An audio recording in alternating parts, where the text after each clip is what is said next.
Welcome to Fearless Mom. Today is session 3 of our Pirate Parenting series, where we are studying how to grow our kids, how to relentlessly parent, relentlessly raise happy, healthy adult children. And last week we talked about the importance of authority, and today we're going to talk about the importance of responsibility.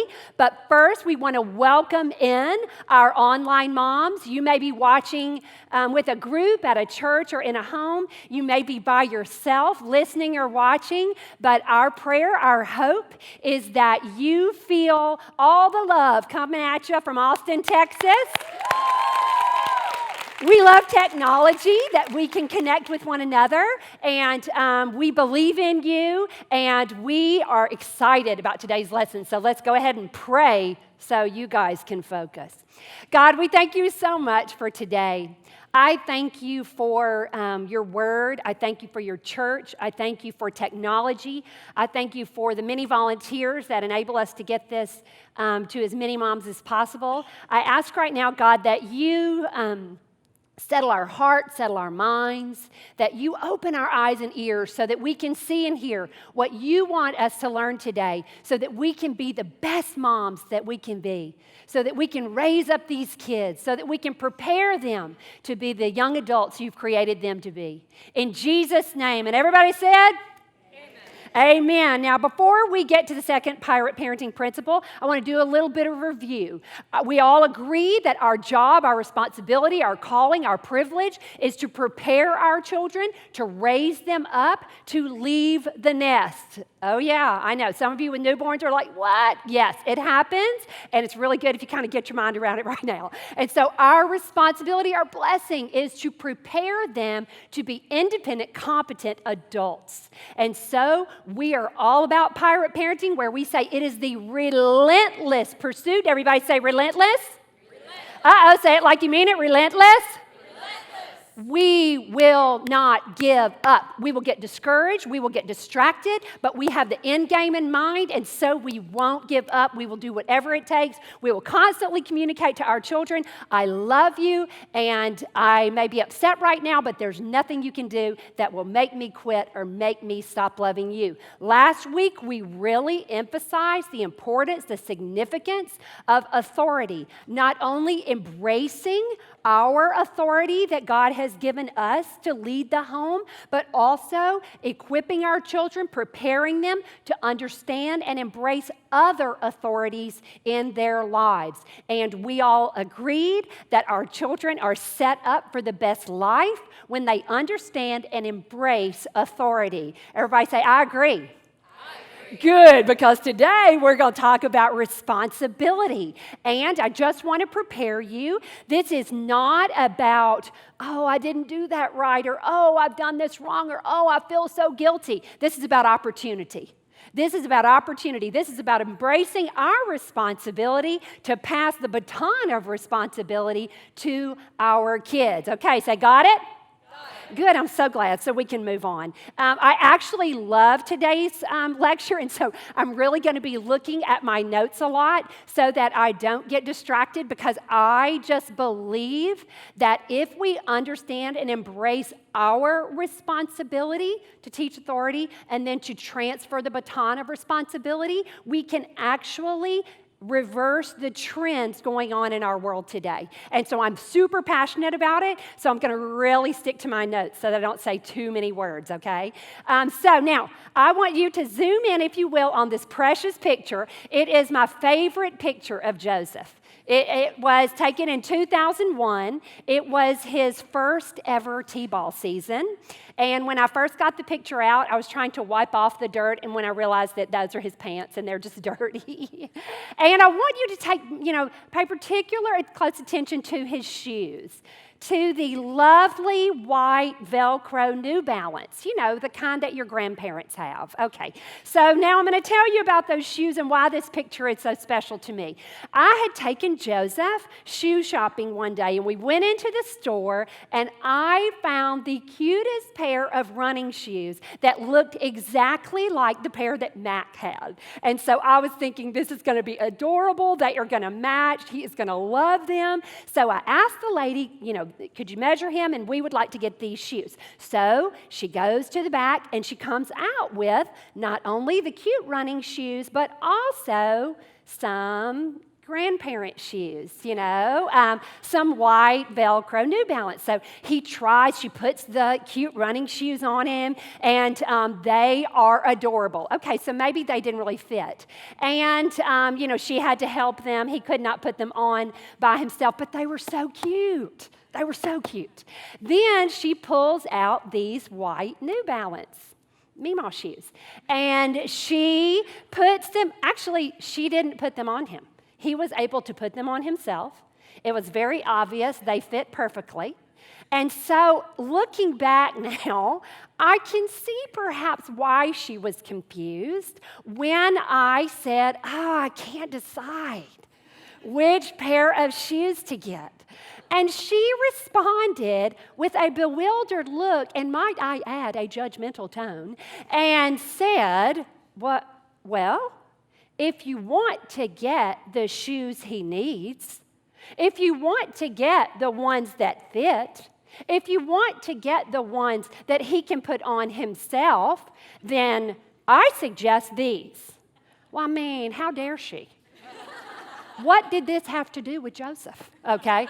Oh, that's right. Okay. In hindsight, I can now see that perhaps I had lost sight of the real purpose of the shoes. In hindsight, I can see that perhaps I was putting my wants above Joseph's needs. So I want you to know that when I look at this picture, I actually refer to these as the shoes of shame.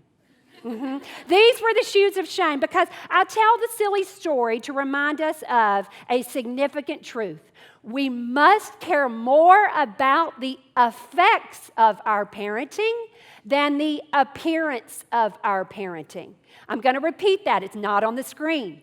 We must care more about the effects of our parenting than the appearance of our parenting. And man, isn't that just such a neat little sentence? But it is hard to do. But we have to get our mind around our purpose, our responsibility to raise these children up to be independent, competent, strong adults. And when I remember that, then I am more able to put my child's needs above my wants. And that is mission critical when we talk about teaching our children to understand and embrace authority. It's okay to care about appearance.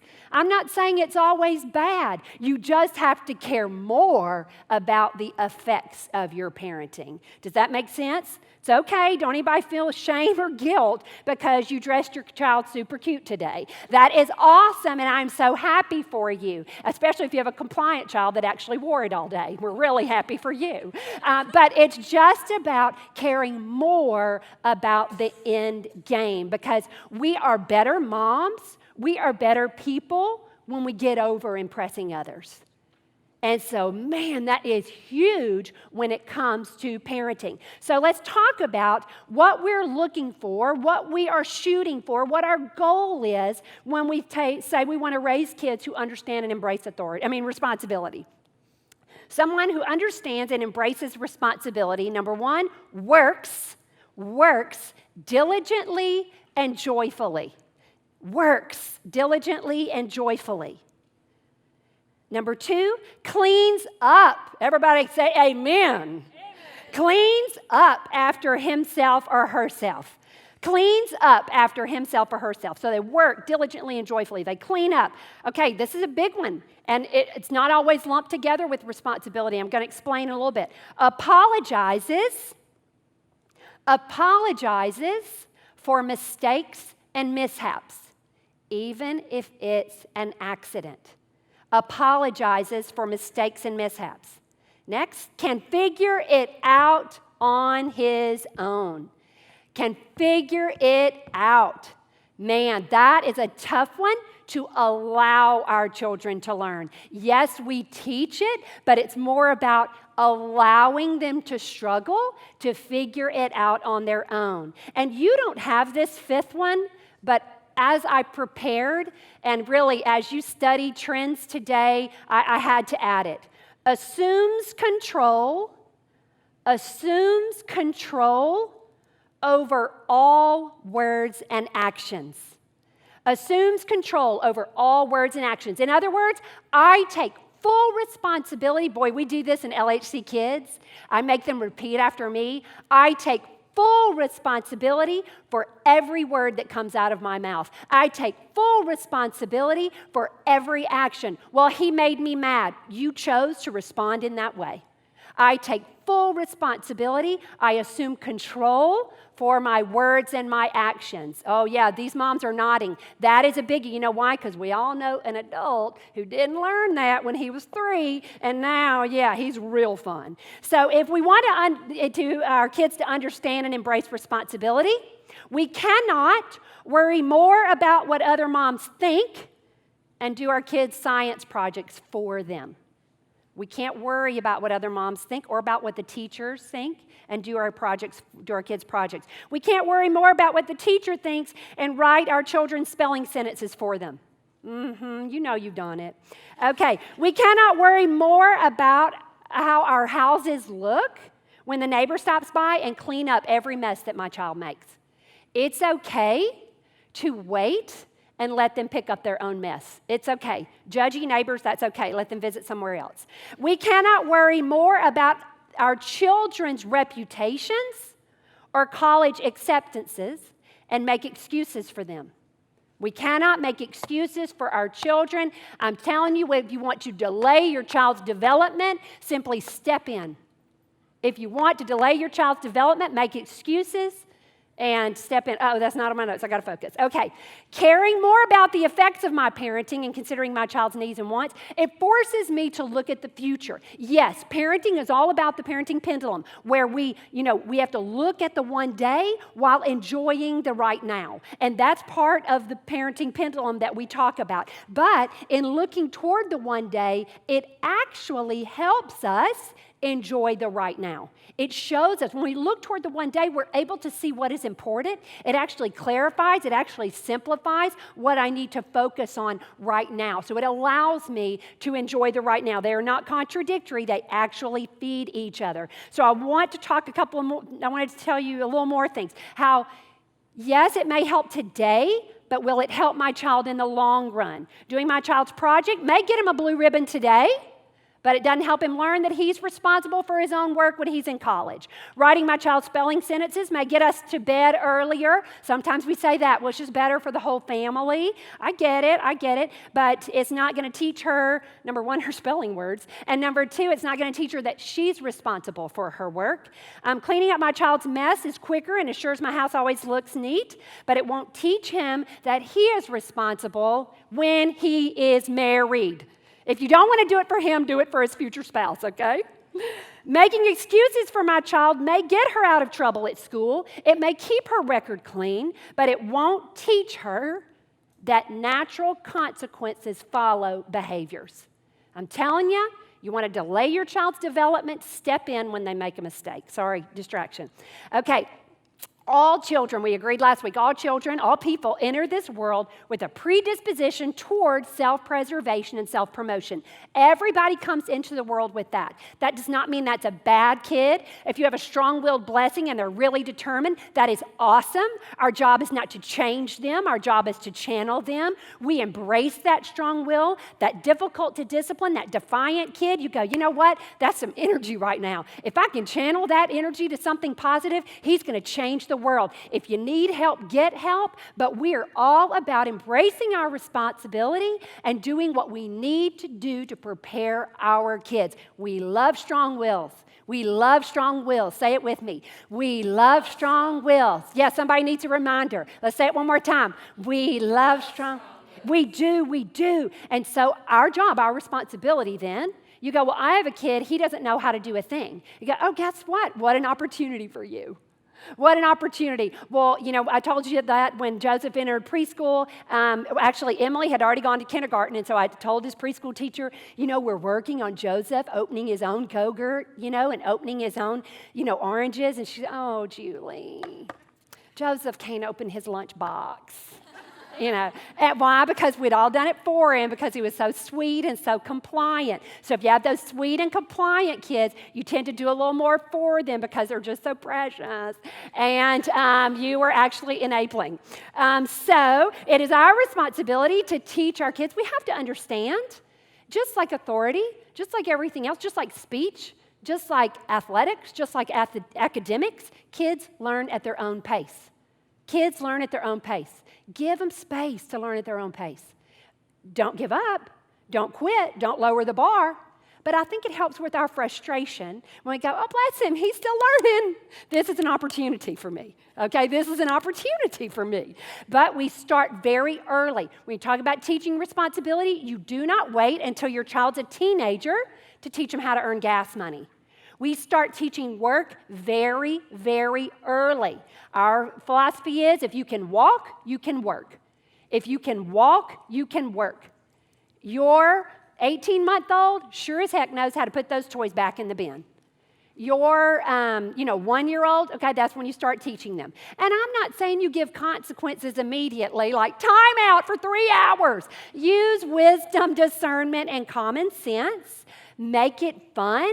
Make it part of the culture of your home. Oh, I see. And I do this with other kids that come over to my house. You want to get the Legos out? Awesome. You need to clean this mess up first. Okay. And we're very matter of fact about it. But we start teaching their responsibility very, very early. If you make a mess, clean it up. Now, I did this again with teenagers too.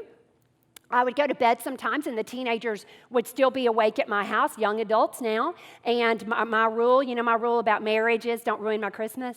If you marry a loser, you're going to ruin my favorite holiday ever because when we get together, that's right, it's another message. But I'm for real. And so this one was, I would tell them, I'm going to bed now. You're welcome to, hang out and everything, but don't ruin my coffee. Let me tell you what my den looks like when I wake up. Let me tell you what my kitchen looks like. I will come get you out of bed. And I have. And I'm looking down here at Deb Woodard because Gavin knew exactly how my pillows were to go on my chairs. I would show them like zipper on the bottom, facing up. That's right, okay. Because guess what? When I come in and have my first cup of coffee, you ruin it if you leave your Dr. Pepper cans out on this table, okay? You ruin it so you know what I'm saying? It's not just your children, it's all the other children in your home. It's more like a culture of your home. That's right, y'all are laughing. I for real did that. A person who assumes responsibility, it's not just about working hard. It's very important that we also understand that responsibility is also about assuming control of our words and actions. That means I take full responsibility. That's when we say, I apologize, even if it was an accident. And so it's understanding what responsibility is. I did it. It may have been an accident, but I did it, and therefore there was a consequence of it. We're going to get to it a little bit more in just a minute, but it's about understanding both sides of responsibility, not just hard work. A person who understands and embraces responsibility never says, oh, I couldn't help that. Oh, my face just makes that face. Oh, I'm sorry. That it's just, that it's just the way I am. No, a person who understands and embraces responsibility also understands self-control. They understand choice. They understand it's okay to be mad, but it's not okay to be mean. It's okay to get upset, but I have to understand the boundaries, and I have to understand how to process and express those. If you've got kids who are super emotional, yay, we love that. I would encourage you to go back and look at the emote control videos about how to equip your children to process and express and overcome those emotions in a healthy and productive way. Perhaps you're thinking about your spouse right now. Yes, we can all learn better how to process, express, and overcome our emotions. And that is awesome and super healthy for us to recognize our weaknesses as we prepare to teach our children. As we talk about passing the baton of responsibility, and what I mean by that is, When my children come home from the hospital, I am fully responsible. I am fully responsible for their care. I'm fully responsible for dressing them, changing them. I am fully responsible. But my goal is to do my best so they can leave the nest. So that's my vision over here. I'm going to do my best to prepare them to leave the nest. And we don't jump from newborn to leaving the nest. It is a gradual process. So your job, your responsibility is to say, where am I in this process? If you're here with your newborn, then your responsibility is to go, how do I take my responsibilities? Is to look at myself, to understand now my children are going to learn from me. So before I teach this, I better understand it myself. So your job is there. If your child is a toddler or a preschooler, you're beginning to pass that baton of responsibility. Can my child buckle himself in his car seat? Can my child clean up his own mess? Can my child begin to make his own bed? Can my child think of all the things that your child can do independently, can start doing independently? Hey, listen, if you're having company and you want their bedrooms to look a certain way, don't think, oh, it's never going to look like, you know what I would do in that situation? What you don't want to do is say, okay, it's your responsibility to make your bed, and then you go up and fix it. Because you're saying now, good try, missed the mark. When really, it's probably just doing it, as a 6-year-old can do it. So what I would do is if I had company coming, I'd go, hey guys, I'm going to make the beds today. It's okay to do that. I'm still passing the baton. Does that make sense? Okay, so I understand, though, your job right now is to say, where am I in this parenting pendulum? In this progress, in this progression, where am I on this spectrum? Because my job is to prepare my child to leave the nest.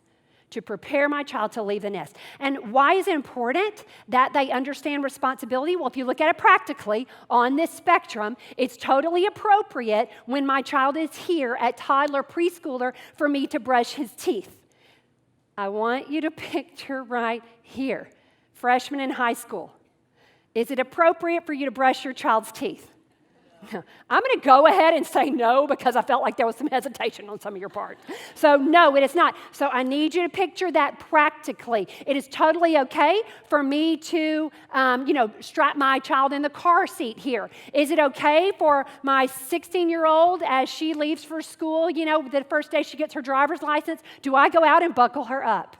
No, not okay? So I need you to keep that spectrum in mind. I need you to figure out where you are. Totally appropriate to do for your 1-year-old. Is it appropriate to do for your 15-year-old? And now I need you to think, what's appropriate when he's 25?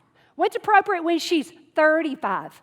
I need you to think that far because you're going to pass that baton of responsibility. Think about it emotionally. Every time, the first time your kid rides a bike, the first time your child does anything by himself or by herself, they're proud, aren't they? Why? Because competence builds confidence. Competence builds confidence. Independence builds confidence. So I want that strong, competent, independent child. What are you doing to get there? Are you moving in that direction? Well, I have an 18-month-old. Your job is to say, what can my 18-month-old do? Can he or she help me unload the dishwasher? I would suggest that you do the metal stuff if they're helping you. Or let them unload the coffee cups that you have a lot of replacements for, Because involve them in the process of work. Let them see you. Let it be a fun thing. Play music while you're doing it. Work is part of our lives. We were created to produce, and we are fulfilled when we are producing, when we are working. And I assume responsibility. We use paper plates at our house to this very day. And I'm all about you let the kids pick which plates, whatever, involve them in the process of setting the table, involve them in the process of cooking dinner, involve them in the process of cleaning up after dinner. It's just part of our lives. Why? Because competence builds confidence. When I jump in and I do things for them, inadvertently, I am communicating, well, you need my help to do this. As opposed to when I let them do it by themselves, they go, she believes I can do this. She believes I can do this. Now, think about it spiritually. Practically, it makes sense for our kids for us to pass the baton of responsibility. Emotionally, there's great value in building that emotional resilience as you pass the baton and they begin to do more and more things on their own. Think about it spiritually. Remember Proverbs 4:23. Guard your heart above all else, for it determines the course of your life. Remember, my ultimate job, parenting is more about shaping a child's heart than changing his behavior. So my job is to prepare his heart to have a posture of humility as he faces God, to understand my words, my actions are my responsibility. My relationship with God is my responsibility. Your children, on that spectrum, at this point, we bring them to church. It is our responsibility to make that part of their lives. If that's important to you, it's certainly important to us. We wanted it to be part of their life so that eventually they got here and they said, oh, okay, I understand that I need my own relationship with God, that I assume responsibility for my words and actions, and I have sinned, and I need to ask God for forgiveness. I need to assume responsibility. So it's also very, very important spiritually. At the end of each of the pirate parenting notes, there are 4 memory verses. If you have a kid who struggles with understanding and embracing authority, I suggest you get those memory verses part of your DNA. I suggest you put them up around your house. You put them to music, and you ingrain that into your child. Same with responsibility. You make that part, you ingest God's word, let them remember it, let them metabolize it, so it becomes part of them. And so there are memory verses for each one. So we understand what responsibility is. We understand why it's so important. Now, how do I teach that? We already said that you look at where you are on this spectrum, because remember, it's about passing the baton of responsibility. It's a gradual passing. My job as mom is to pray every day. God, help me see things as they really are.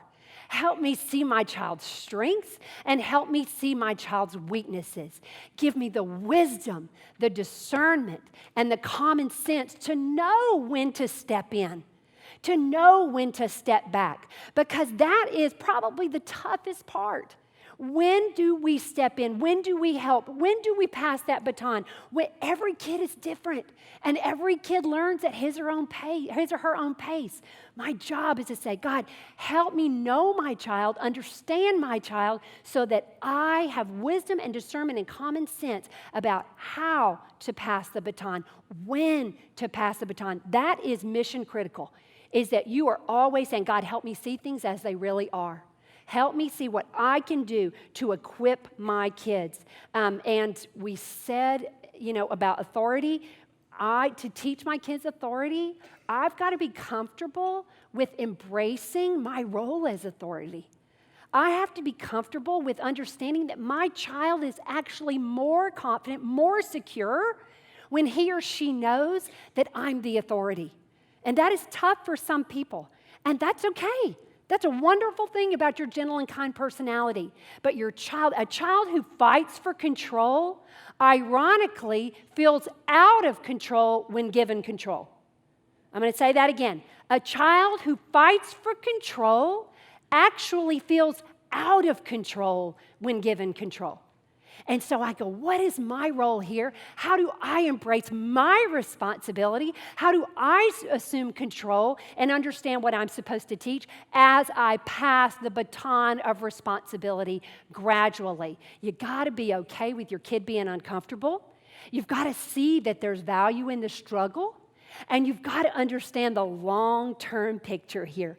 And so some of you are thinking, well, my child has been diagnosed with this or that. And I'm not going to address specific diagnoses. This is what I'm going to say. My child is not ready to be independent. Your job as mom, number one, is to know your kid. And to go to the school counselor, to go to the psychiatrist, the pediatrician, whoever you're working with, and say, you show me how independent my child can be. You show me what is my vision for my child from God, and then also show me what is realistically my vision for my child, if he has these certain diagnoses, whatever that is. And then you stay in touch with them. And be aware, moms, we can't help it. Our nature is to feel our kids' hurts, to feel our kids' struggle. And that is awesome. That keeps them alive sometimes. And that is a wonderful thing. But when am I allowing that to delay his development? When am I making excuses for my child and doing things that he or she should be doing on his own? You work with your child's counselor. You work and go, can he do this independently? Because remember, it is totally appropriate when my child is in preschool to do everything, for him. It is not okay if my child is a junior in high school that I'm still checking his grades every day, that I'm texting him, remember your homework, remember your homework, remember your homework, remember your homework. This man who is 17, and I say man, yes, he's still a child, 17, will be a grown man. And he needs to understand the natural consequences of that. And it is so hard. It is so hard. You work with the schools, but you begin to pass that baton. Teaching our kids to enjoy work, to initiate work, and to do their best at everything starts very, very early. We model it for our kids. We model if we enjoy work. We work to music so that you do enjoy it. We involve them in the process. We understand and we are always watching at what point is my child ready to clean his room by himself, dress himself, buckle himself in. At what point is my child able to do his own schoolwork, make his own lunch, remember his own things. Hardest part, and boy, if you have a preschooler, you are talking big right now. You're saying, I will never take my child's homework up to the school if he calls me. I just want you to know that it is harder than you think. It is harder than you think, but I just talked to a mom who did it yesterday, and she was feeling so proud of herself. Why? Because she understood that I delay my child's development when I step in. I delay his development when I step in. Now, sometimes you may make that choice as long as you understand the full consequences of that, and you may decide to do that. I did it sometimes, and then I had to tell Mac about it later, and he was super happy. But because Mac was always able to look at things logically. It's so annoying. So annoying. But the earlier we can get them to do that. I will tell you this too. They communicate with teachers, coaches, etc. about absences and assignments. If your child is in 4th grade, he or she can go to his teacher and ask about the assignment. If your child is in middle school, your child, if he doesn't understand the assignment, he comes home and says, I don't understand, I'm not emailing. You need to get in touch with your teacher. You need to figure out what your assignment is. You know why? Because I did 7th grade and I was awesome at it. And so now it's your turn. Now it's your turn to do 7th grade. They oversee their own grades. I'm telling you, there are pros and cons to technology. And moms, turn your alerts off. I didn't even realize you could do that. You could get an alert every time your child had an assignment. Turn it off. Turn it off. Let it go. It's a gradual thing. It's a gradual thing. Let them take control of that. Allow them to suffer the natural consequences. Allow them to suffer the natural consequences. Listen, don't tell your kids, but the consequences are a lot less severe in 7th and 8th grade than they are in 11th and 12th. So perhaps if you allow them to suffer those consequences, it doesn't affect their college entrances quite as much. And guess what? Even if it does affect their college entrances, natural consequence. I did high school and I was awesome. Your turn. That's what, okay, my grades weren't stellar, but still, I was awesome. But my parents certainly didn't have the technology, and so they just couldn't, which was really better for everyone. Teaching responsibility is actually teaching the truth of cause and effect.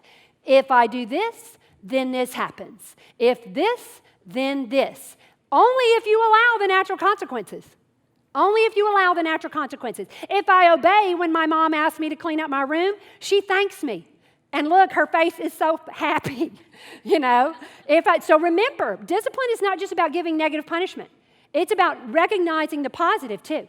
And they like that response, that positive response. Throw in a little candy, man, winner, winner, chicken dinner. If I obey when my mom asks me to clean my room, if I don't obey, I lose my iPad. You see, natural consequence. Let them learn. Let them learn that. If I clean up my toys when I'm asked, or even without being asked, hey, boy, if your kid does something, be on the lookout. That's why you're praying. God, show me where I can say something positive today. Show me how I can notice something today about hard work. That's what we're looking for. If you want to instill hard work, then you look for hard work and you look for opportunities to praise hard work. If I continue playing and I don't clean up my toys, I have to sit in timeout. I have to go to bed early, whatever your consequence is. Cause and effect is huge when it comes to apologies. This goes back to I assume control for every word and every action. If one brother knocks over another brother's block tower, you go to, I'm going to use Ashley's kids, you go to Braden and you say, Braden, you knocked over Logan's tower. And he says, I know, but it was an accident. Oh, I understand, but you still did it. And so you need to apologize. And let me tell you what an apology isn't. Sorry. That's not an apology. An apology is eye contact, complete sentence. I'm sorry that I. Now listen carefully. I'm sorry that I, not I'm sorry if I. Oh, you understand the difference? I'm sorry that I hurt your feelings, not I'm sorry if I hurt your feelings, because now you're putting it on them. Sorry, you're so dang sensitive. No, I'm sorry that I. I'm sorry that I, not I'm sorry if I. You have eye contact, you offer a complete sentence, and you offer repair and restitution. Hey, this is a great adult rule. This is not just for preschoolers. This is not just for sassy teenagers. This is for everyone. An apology is eye contact, not text. Eye contact and a complete sentence. You offer repair and restitution, and it's I'm sorry that I, not I'm sorry if I. Actually, David Yeager is a UT professor, and he participated in some research, because I know a lot of you guys are thinking, man, you set the bar so high. Man, this is constant. Number one, yes, it is if you're doing it right. But again, you're balancing it. You're building this on the relationship part. You're hanging out. You're having dinner together. You're watching movies. You're playing games. So, no, your child's probably not going to go, thank you for giving me this negative consequence.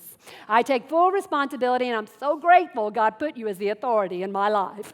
Ultimately, man, wouldn't that be awesome? But what they do, whether they can articulate it or not, they trust you.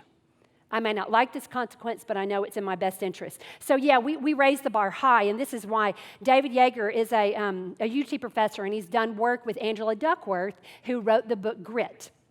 And he said that the single most powerful statement you can make to a young adult or a preteen or teen when issuing correction is, I'm giving you this feedback because I have high standards, and I believe in your ability to reach them.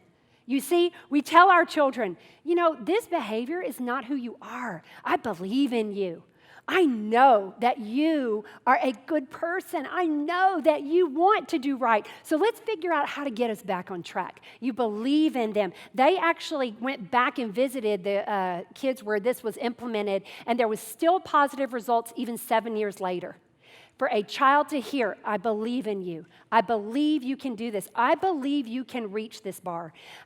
It's not just about understanding cause and effect. Andy Andrews, and you can Google this video. I highly recommend it. If you Google Andy Andrews responsibility video. I tried it just yesterday and it worked. Andy Andrews responsibility video. He says when you teach them about assuming responsibility, that teaching your child about responsibility actually gives your child hope and control. Hope and control in the middle of the undesirable circumstances. Hope and control in the middle of the undesirable circumstances. What you're trying to get your kid to do is to move from the victim mentality, from victim to victor, from, resentment to redemption. You're trying to get them, I can stay bitter or I can get better. You're empowering them with choice. You empower your kids. When you give consequences about behaviors, when you talk to them ahead of time, I go, hey guys, here's the deal, your choice. If you do this, this will happen. If you don't do this, this will happen. Your choice. You're empowering them with choice. You're allowing them to assume responsibility, and you are allowing them to choose. And so they have hope and control. They either stay here like, you did this to me, you did this to, this happened because of you, where they are victims and they have no hope. Or they go, okay, you know what, sometimes there are bad circumstances. I'm not going to pretend like there aren't. And I think we're wrong to tell our children there aren't. But what we can do is say, no matter your circumstances, no matter the offenses, you choose how you respond. So you've given them hope, number one, that it can get better, and you've given them control over something. So now they can choose how to respond. Hope and control. Empowering them with choice is really about this. I cannot always control circumstances or actions of others. I mean, everybody agrees. I can't always control. I'm good, but I can't do that. I'm controlling, but I'm not that controlling. I can't always control circumstances or actions of others, but I can, everybody say, I can. I can control how I respond to situations and offenses. I can control. You're empowering them with choice. You're teaching them about responsibility. Starts very young. Evaluate your own the own way. Do your children see you working? Do your children see you staying a victim? Do your children see you blaming others? Do your children see you, feeling hopeless and feeling a victim? And listen, the world is, heavy sometimes. And so, yes, there are bad circumstances. And we're not going to make light of them. We're not going to say, you just need to get over that. Don't let that bother you. No, we recognize that sometimes it's painful. Sometimes it's hard. But God is going to help me. And I can control how I respond. I can't always control circumstances or actions of others, but I can control how I respond. Empowering your children with choice helps them assume that responsibility. You've got to see your choice. You have the responsibility to pass the baton of responsibility, and you have a choice every day about how you're going to do that. God, open my eyes to see when I have an opportunity. This is not about me feeling guilty about what I did yesterday. It's about me seeing opportunity and what I can do today. It's a wonderful, wonderful thing. And we are going to pray out. And I'm going to pray for some of you guys who feel like, I struggle with this and I'm feeling hopeless right now. Here is our message. If you're feeling hopeless right now, if you need help, get help. Tell somebody. I feel like a victim. I don't know if I can empower my child with choice because I don't. If you need help, get help. We're going to pray for you, but we're going to understand that God's design and desire is for you to walk in His strength and His authority and to receive the responsibility that He's given you. Let's pray. God, I thank you so much for this day. I thank you for your word. I thank you for choice. I thank you for your promise that if you call us to it, you equip us for it. I thank you that we serve the God who is in control, even when we don't understand. God, there is no command to understand. Your command is to trust and obey. We lean into you. I pray for those moms who do not feel like they are assuming responsibility. God, remind them that you are there to help them, that you will give them your strength, and that they can do it. In Jesus' name. And everybody said, Amen. Amen.